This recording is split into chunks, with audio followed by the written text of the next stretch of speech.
Marvel's founding member of the Avengers. The Atom, DC's legendary Mighty Might.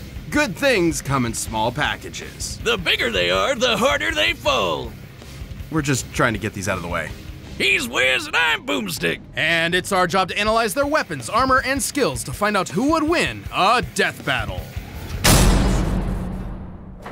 Did you know that ants can lift 50 times their own body weight? That'd be like if you lifted a car straight over your head. I did, thanks to my Fun Fact of the Day calendar. Also, Hawaiian pizza was invented in Canada yesterday.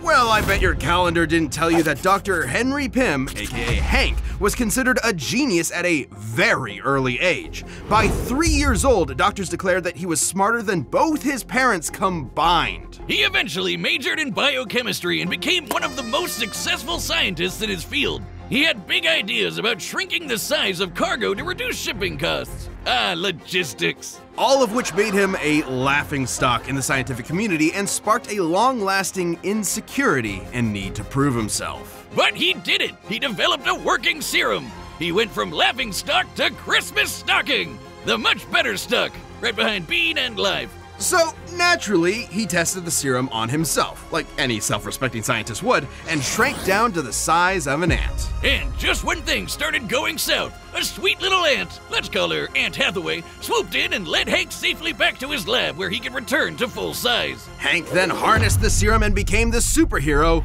Ant-Man.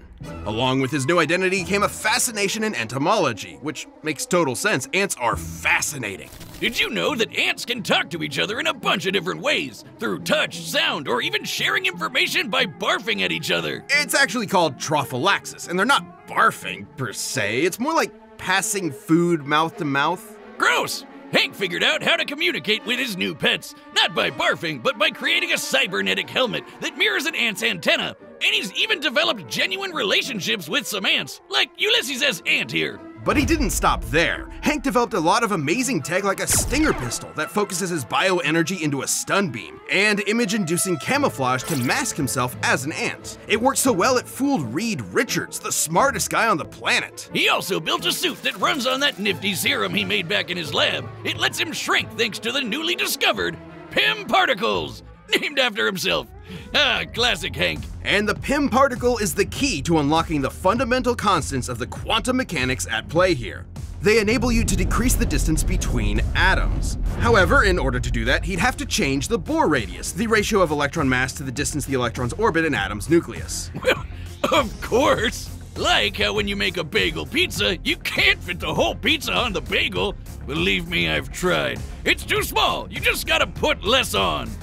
Sure, Boomstick. So the Pym particles are actually displacing mass to an alternate dimension in order to maintain that ratio. Oh, it's like having a second bagel to put the rest of your pizza on. I get it. But if that were true, he shouldn't be able to punch with full-size strength if he has less mass. And he's definitely lighter, because otherwise he'd crush the sweet ants he rides, like Vincent Van Gogh here.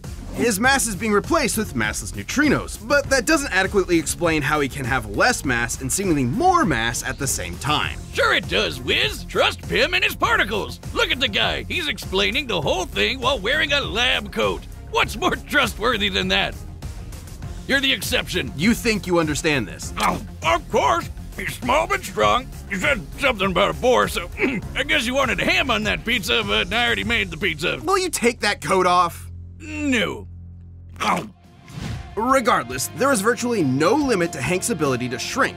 He can go beyond subatomic down to the underspace, a plane of existence below all realities in the Marvel Universe. And Hank has literally changed his biology. He's rewritten his own chemical makeup to prevent anyone else from changing his size. And he's used Pym particles so much, he's now got an energy field around him that lets him change the size of people or objects on the fly, through touch or by straight up firing Pym particles in the air. He's never shy about using them either. He eventually supplied his wife, Janet Van Dyne, with some Pym tech to become the Wasp, his partner in crime fighting. The two ended up rubbing shoulders with A-listers like Thor, Iron Man, and the Hulk to take down Loki. Ant-Man and the Wasp were actually the ones that captured him and pitched the idea of forming the Avengers. Unfortunately, Hank's insecurities started to creep back in, and he felt that if he wanted to keep up with the big heroes, he was going to have to think bigger. Enter a bunch of those Pym-powered alter egos like Yellow Jacket and Giant Man, where he can grow anywhere from 12 feet tall to so big he can enter the overspace, the polar opposite of the underspace. There he met Eternity, who called him Earth's Scientist Supreme. Something he won't let you forget. Hank pushed himself to these insane heights even though he knew the strain on his body could be fatal. But he simply didn't care and kept pushing himself. Thus, his greatest and worst creation was born, Ultron. Yep, all the Tin Man Tron was created by Hank, not Tony like the movies. But the mass murder butt thing turned out pretty much the same. Big swing and a miss there. The fallout from Ultron left Hank in a bad place, to say the least. His guilt made him feel like an utter failure, and that his best work was behind him. This led Hank to do unspeakable things.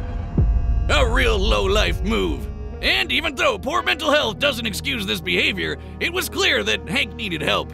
He suffered multiple mental breakdowns, endured the physical toll of the Pym particles, and had bipolar disorder that went undiagnosed for years. So Hank finally did the best thing he could. He acknowledged his problems, got the help he needed, and committed to self-improvement. And with that help, Hank slowly started making things right. He rebuilt the West Coast Avengers, gave Scott Lang his blessing to become the second Ant-Man, and finally defeated Ultron. He created a backdoor Trojan infiltration code to defeat Ultron that was so advanced it went on to replicate and evolve all on its own to create a new species made up of artificial intelligence. They don't call him the god of modern AI for nothing. Hank has showed over and over again that he's an integral part of the Marvel Universe. Not just by ways of his scientific contributions or victories in battle, but by proving that heroes come in all shapes and sizes. Ray Palmer was born your average human-sized person. He grew up in the Northeast, studied physics at Ivy University, and did everything Mama and Papa Palmer told him to do. Probably. Everything was pretty typical for Ray until one fateful night when he took a walk to take his mind off a frustrating experiment and saw a meteor fall from the sky. He ran off to the crash and found himself a life-changing piece of a white dwarf star, and immediately started messing around with it. Who wouldn't? He discovered that he could focus ultraviolet rays through it and shrink inanimate objects. There was just one problem. When he shrunk things, they exploded. Every time. I do not see the problem. Sounds like he found a foolproof way of blowing stuff up. Case closed. Ray was determined to figure out how to shrink objects without blowing them up. But first, he went on a hike with his nature club. And as a fellow scientist, I have to question his priorities. But hey, it seems to work for him. I support it. Different hikes for different mics, am I right? While in a cave, the ceiling suddenly collapsed, trapping everyone inside. After searching high and low for another exit, Ray found a small opening and had an idea. He could try to shrink himself down and get help, even if it meant he might explode before he got the chance. But he didn't explode. I hope this story has a happy ending at least. Perplexed, Ray determined there must have been something special about him that made him uniquely immune to the explosive fate. Something super scientifically convenient that we never get any more information on. So he got to work and created himself a suit to harness the power of the white dwarf star and became the Atom! Atom uses the white dwarf fragment to decrease his size while having control over his density, which makes a lot of sense considering that white dwarfs have the mass of a star, like the sun, but their volume is more like the Earth's, making them among the densest objects in space. Just a teaspoon of the stuff could weigh up to 100 tons. That's one strong spoon! When Atom shrinks and shifts his weight, he's actually sending his extra mass to a dimension called the mass zone, where Atom could maybe live forever. At one point, Ray's apprentice Ryan Choi was murdered by Deathstroke, but willed some of his mass to the mass zone and was able to survive in that dimension. So these guys can potentially cheat death, but would be stuck there without any outside help. But from one scientist to another, what's most impressive is Ray's creation of the Bio Belt. That's what allows Atom to use the power of the white dwarf and shrink while maintaining any weight, from immaterial to his full 180 pounds. There's even been times where it's stated that he was able to become almost as dense as a white dwarf star itself for a few seconds. The belt is also how he can travel through phone lines or through the air, on currents or light beams. Over time, Ray has spread out the white dwarf power to other parts of his suit, and now the bio belt acts as a utility belt for his shrunken weapons and tech.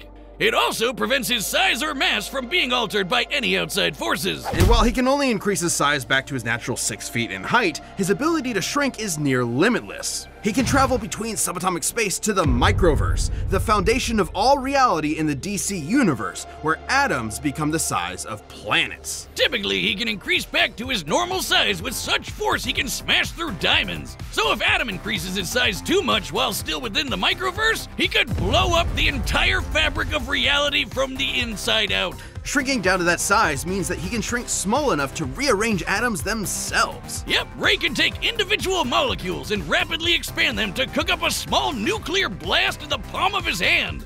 Oh, Ray Palmer. I just got that.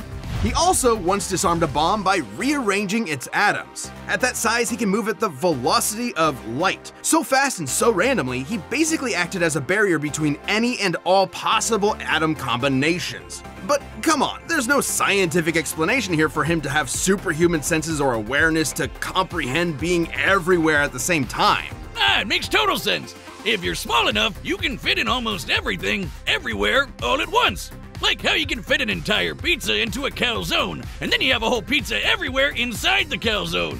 Man, I get it. Science is pizza. No! Science is all I have! Why are you doing this to me? On top of all of Ray's amazing inventions and abilities, he's also got some more classic weapons like a laser blaster and a frickin' sword he used to fight a giant crocodile.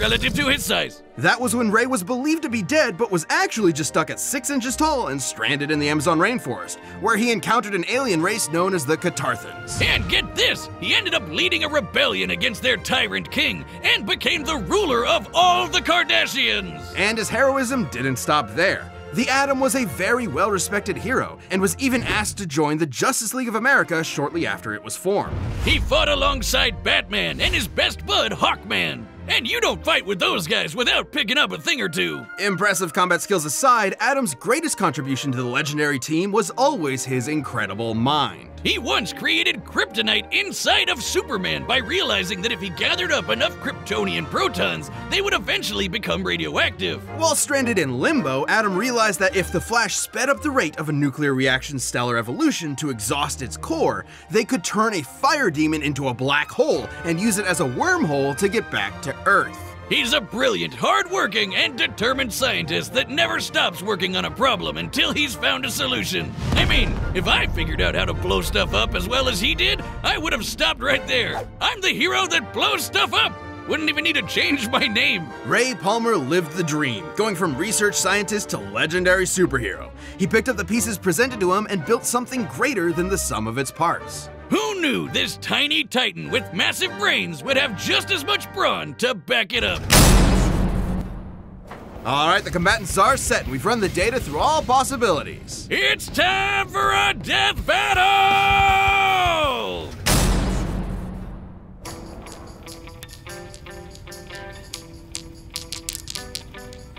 You should pick on someone your own size, relatively speaking. How did you do this? It's laced with a particle I've never seen before. They're called Pym particles, and I'm Hank Pym, Scientist Supreme. You should have knocked.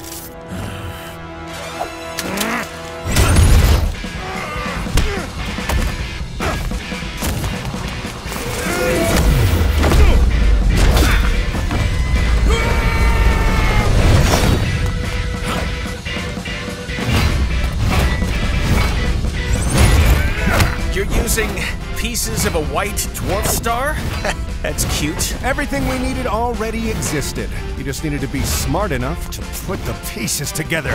Scientist Supreme!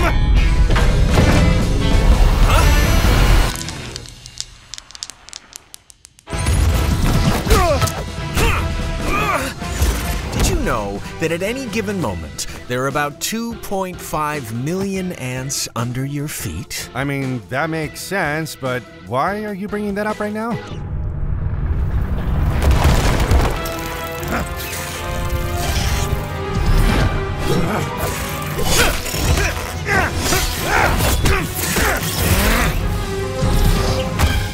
Took you long enough.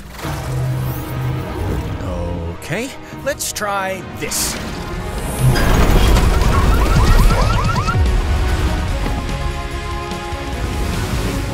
hack his belt. You lay low and let me know what you find. Huh? Nice try.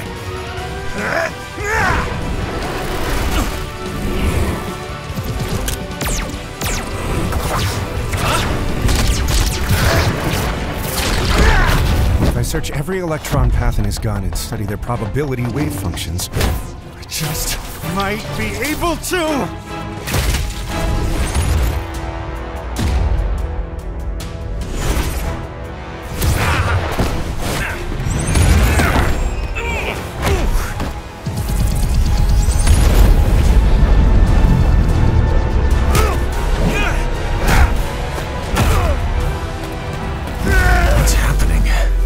Must be reaching his limit. If we don't get out of here quick, he's gonna destroy all of reality. Now, my pets! You have your tricks and your tools, but I created something beyond the limits of human existence. I operate on a scale you can't even comprehend.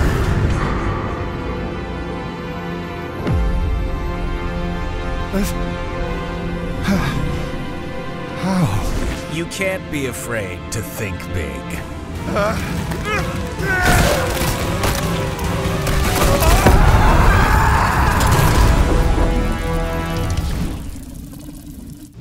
KO! Ant-Man and Atom both had many answers to each other's abilities and arsenals.